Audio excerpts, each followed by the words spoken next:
Iran ಮತ್ತು Israel ನಡುವಿನ ಯುದ್ಧಕ್ಕೆ ಕಾರಣವಾದ ಕೆಲವು ಪ್ರಮುಖ ಅಂಶಗಳನ್ನು ತಿಳಿಯೋಣ.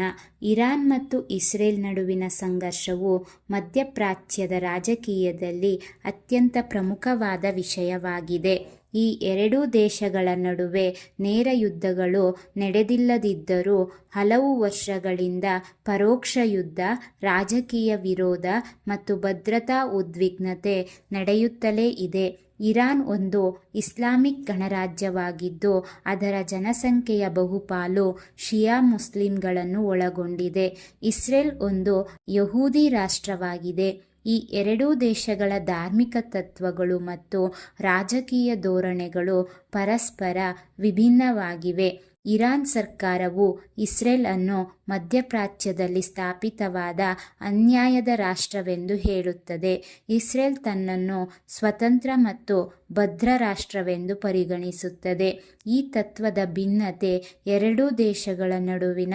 ದ್ವೇಷವನ್ನು ಹೆಚ್ಚಿಸಿದೆ. 1979ರ ಇರಾನ್ ಇಸ್ಲಾಮಿಕ್ ಕ್ರಾಂತಿ ನಂತರ ಇರಾನ್ನ ರಾಜಕೀಯ ವ್ಯವಸ್ಥೆ ಸಂಪೂರ್ಣವಾಗಿ ಬದಲಾಗಿದೆ. ಕ್ರಾಂತಿಯ ಮೊದಲು ಇರಾನ್ ಮತ್ತು ಇಸ್ರೇಲ್ ನಡುವೆ ಕೆಲವು ಮಟ್ಟಿಗೆ ಸ್ನೇಹಪೂರ್ಣ ಸಂಬಂಧವಿತ್ತು. ಆದರೆ ಕ್ರಾಂತಿಯ ನಂತರ ಹೊಸ ಇಸ್ಲಾಮಿಕ್ ಸರ್ಕಾರವು ಇಸ್ರೇಲನ್ನು ಶತ್ರು ರಾಷ್ಟ್ರ ಎಂದು ಘೋಷಿಸಿತು. ಇದರಿಂದ ಎರಡೂ ದೇಶಗಳ ನಡುವಿನ ಸಂಬಂಧ ಸಂಪೂರ್ಣವಾಗಿ ಹಾಳಾಯಿತು. ಮಧ್ಯಪ್ರಾಚ್ಯ ಪ್ರದೇಶದಲ್ಲಿ ಪ್ರಭಾವ ಹೊಂದಲು ಹಲವು ರಾಷ್ಟ್ರಗಳು ಪ್ರಯತ್ನಿಸುತ್ತಿವೆ. ಈ ಸಂದರ್ಭದಲ್ಲಿ ಇರಾನ್ ಮತ್ತು ಇಸ್ರೇಲ್ ಎರಡೂ ತಮ್ಮ ಪ್ರಭಾವವನ್ನು ಹೆಚ್ಚಿಸಿಕೊಳ್ಳಲು ಪ್ರಯತ್ನಿಸುತ್ತಿವೆ. ಇರಾನ್ ತನ್ನ ಪ್ರಭಾವವನ್ನು ಸಿರಿಯಾ, ಲೆಬನಾನ್ ಮತ್ತು ಇತರ ಪ್ರದೇಶಗಳಲ್ಲಿ ಹೆಚ್ಚಿಸಲು ಪ್ರಯತ್ನಿಸುತ್ತಿದೆ. ಇಸ್ರೇಲ್ ಇದನ್ನು ತನ್ನ ಭದ್ರತೆಗೆ ಅಪಾಯ ಎಂದು ಭಾವಿಸುತ್ತದೆ. ಇದರಿಂದ ಎರಡೂ ರಾಷ್ಟ್ರಗಳ ನಡುವೆ ರಾಜಕೀಯ ಸ್ಪರ್ಧೆ ಉಂಟಾಗಿದೆ.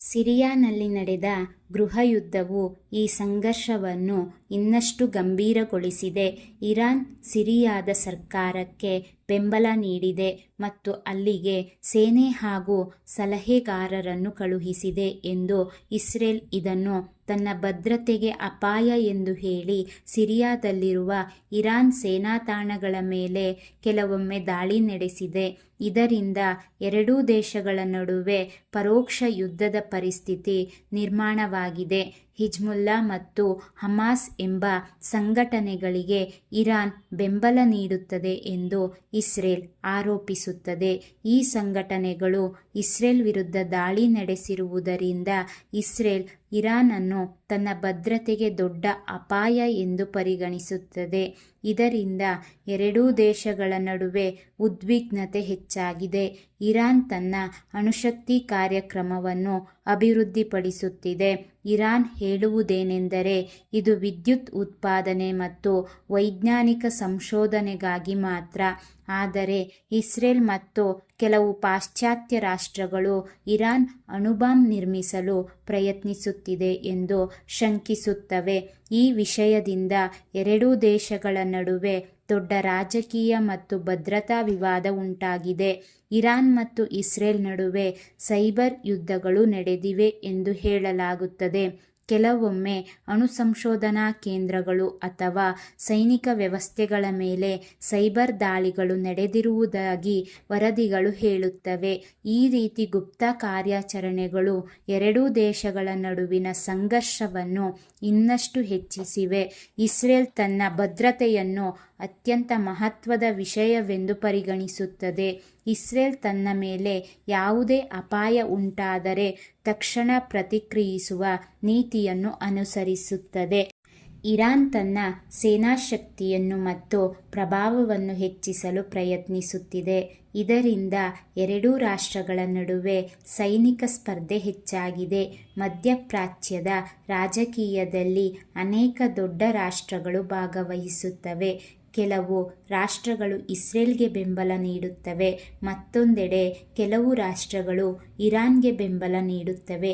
ಈ ಕಾರಣದಿಂದ ಈ ಸಂಘರ್ಷವು ಕೇವಲ ಎರಡು ದೇಶಗಳ ನಡುವೆ ಮಾತ್ರವಲ್ಲದೆ ಜಾಗತಿಕ ರಾಜಕೀಯದಲ್ಲೂ ಮಹತ್ವದ ವಿಷಯವಾಗಿದೆ. ಇರಾನ್ ಮತ್ತು ಇಸ್ರೇಲ್ ನಡುವಿನ ಸಂಘರ್ಷದಿಂದ ಮಧ್ಯಪ್ರಾಚ್ಯದಲ್ಲಿ ಉದ್ವಿಗ್ನತೆ ಹೆಚ್ಚಾಗಿದೆ. ಇಂಧನ ಬೆಲೆಗಳು ಹಾಗೂ ವ್ಯಾಪಾರದಲ್ಲೂ ಪರಿಣಾಮ ಕಾಣಬಹುದು.